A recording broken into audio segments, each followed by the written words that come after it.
بسم اللہ الرحمن الرحیم الحمد للہ رب العالمین والصلاة والسلام علی سیدنا و مولانا محمد خاتم النبیین و امام المرسلین وعلی آلہ و اصحابہ اجمعین وعلی کل من تبعہم بإحسان الی یوم الدین. اما بعد، حضرات علماء کرام، زعماء اعظام، ہماری تاجر برادری کے رہنما حضرات اور معزز حاضرین، السلام علیکم ورحمۃ اللہ تعالی وبرکاتہ. آج حرمت سود سیمینار کے اس افتتاح کے موقع پر میں سب سے پہلے اللہ تعالیٰ کا شکر ادا کرتا ہوں، جس نے اپنے فضل و کرم سے ایک مقدس مقصد کے لیے امت کے مختلف مکاتب فکر کے سربراہ علماء کرام، اسلامی جماعتوں اور تنظیموں اور ہماری تاجر برادری کو اس تاریخی موقع پر جمع فرمایا. یہ مقدس مقصد ملک سے سود کی لعنت کو ختم کرنے کے لیے متفقہ آواز بلند کرنا اور اس کے لیے حکومت سے اور متعلقہ اداروں سے یہ مطالبہ کرنا ہے کہ اس مقدس مقصد کو عملی جامہ پہنانے کے لیے مؤثر اور عملی کوششیں کی جائیں. میری مدت سے یہ خواہش تھی کہ اگرچہ ہم کچھ نظریاتی اختلافات کی وجہ سے سنی، شیعہ، دیوبندی، بریلوی، اہل حدیث کے مکاتب فکر میں تقسیم ہیں، جنہیں بعض اوقات فرقوں سے بھی تعبیر کر دیا جاتا ہے، لیکن حقیقت یہ ہے کہ ان نظریاتی اختلافات کا دائرہ اکثر بہت تنگ ہے، جنہیں صرف علمی حلقوں تک محدود رہنا چاہیے. اس کے برعکس امت کے جن مسائل کا عالمی سطح پر اور ملکی سطح پر ہمیں سامنا ہے اور جن کو نظر انداز کر کے ہم بہت دکھ اٹھا چکے ہیں، وہ بیشتر اجماعی نوعیت کے مسائل ہیں جس میں کسی کا اختلاف نہیں. اور اگر ہم سب مل کر ان مسائل کی طرف پوری توجہ اور صلاحیتیں صرف کریں تو ان کا حل نکالنا کچھ مشکل نہیں ہے. اس لیے مدت سے میرا خیال تھا کہ ایک ایسا فورم وجود میں آئے جو ان سلگتے ہوئے مسائل پر تمام مکاتب فکر اور دینی تنظیموں کو اپنے سیاسی، جماعتی یا مسلکی تشخص سے ماورا ہو کر متفقہ موقف پیش کرنے اور اسے ایک تحریک دینے کی شکل دے تو انشاءاللہ کامیابی کی بڑی امید ہے. ہماری ماضی کی تاریخ گواہ ہے کہ جب کبھی کسی اجماعی مسئلے پر تمام مکاتب فکر اکٹھے ہوئے تو اس کا نتیجہ ہمیشہ بہت خوش آئند رہا.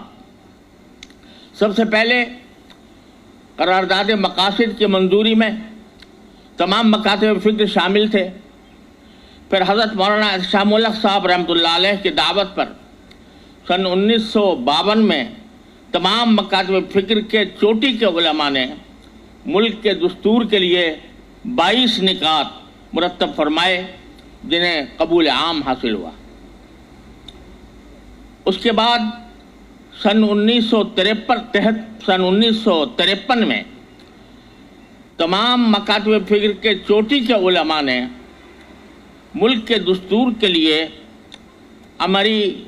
تفصیلات اس دستور پر ترمیمات کی شکل میں پیش کی جو اس وقت زیر نظر تھا، اور اس پر شقوار تبصرہ کر کے ملکی دستور کے لیے متفقہ طور پر مزید مفصل بنیادیں فراہم کیں. جو بعد کے دستوروں کے لیے مثال راہ بنے۔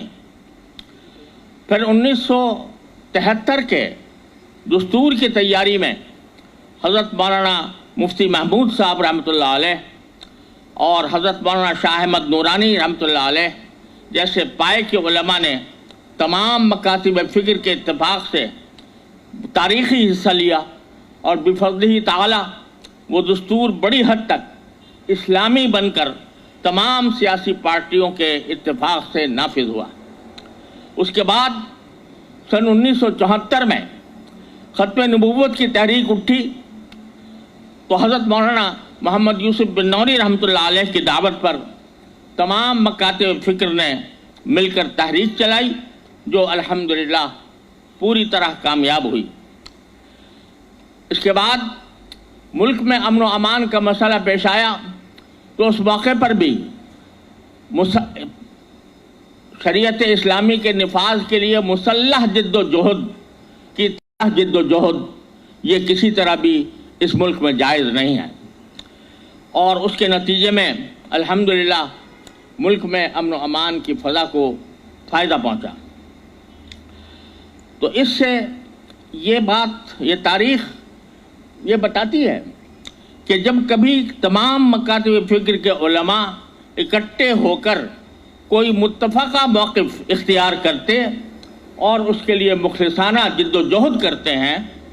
تو اس سے ایک طرف عوام کا حوصلہ بھی بڑھتا ہے اور آخر کار اللہ تعالیٰ کی مدد شامل حال ہوتی ہے۔ اس لیے میری مدت سے یہ تمنا تھی کہ ایک ایسے فورم کی مستقل ضرورت ہے جو مسلکی اور سیاسی وابستگی سے الگ ہو کر اجماعی مسائل مثلا فحاشی اور عریانی کے خاتمے، نظام تعلیم کی تطہیر، عوام کی اخلاقی اور معاشرتی تربیت وغیرہ کے کاموں میں شہداء اللہ فی الارض کا فریضہ انجام دے۔ اس سے انشاءاللہ تعالی بڑی خیر کی امید ہے۔ اس لیے پہلے قدم کے طور پر ہم نے آج کا یہ اجتماع جو بفضلہ تعالی تمام مکاتب فکر کا نمائندہ اجتماع ہے، سود کے خاتمے کی جد و جہد کے لیے منعقد کیا ہے، اور ہمیں بہت خوشی ہے کہ تمام مکاتب فکر کے علماء اور زعماء نے ہماری عاجزانہ دعوت کو قبول فرمایا۔ پھر اس مقصد کے لیے ملک بھر کی تاجر برادری کے نمائندے کے طور پر Pakistan Federation of Chambers of Commerce and Industry نے اپنی خدمات پیش کر کے اپنے ہاؤس میں اس تاریخی اجتماع کا اہتمام فرمایا اور اسے کامیاب بنانے میں کوئی کسر اٹھا نہیں رکھی۔ میں دل سے اس فیڈریشن کے منتظمین کا اور خاص طور پر اس کے قائم مقام صدر جناب سلیمان چاولہ صاحب کا تہہ دل سے شکریہ ادا کرتا ہوں، اور عالی جناب الحاج غلام علی صاحب جو اب گورنر KPK ہیں، ان کا بھی تہہ دل سے شکر گزار ہوں کہ انہوں نے اس کے انعقاد میں سنہرا کردار ادا کیا۔ ان کا اور ان فیڈریشن کے صدر عرفان شیخ صاحب اور ان کے رفقا نے جو مخلصانہ کوششیں کیں، اس پر شکریہ کے لیے میرے پاس موزوں الفاظ نہیں ہیں۔ اور اس اجتماع کی اصل جان وہ علماء کرام اور مشائخ ہیں اور تنظیموں کے نمائندے ہیں جنہوں نے مجھ ناکارہ کی دعوت پر اس مقصد کے لیے اخلاص کے ساتھ اپنے قیمتی اوقات صرف فرمائے۔ اللہ تعالیٰ ان کی کوششوں کو قبول اور کامیاب فرمائے۔ ہمیں امید ہے کہ اس اجتماع کو محترم گورنر سندھ، محترم وزیر خزانہ اور جناب گورنر اسٹیٹ بینک اور متعدد وزراء بھی رونق بخشیں گے اور اس کام کو آگے بڑھانے کے لیے عملی اقدامات کا اعلان کریں گے۔ اللہ تعالیٰ انہیں بھی جزائے خیر عطا فرما کر مقصد میں نمایاں کردار ادا کرنے کی توفیق عطا فرمائے۔ وآخر دعوانا ان الحمدللہ رب العالمین۔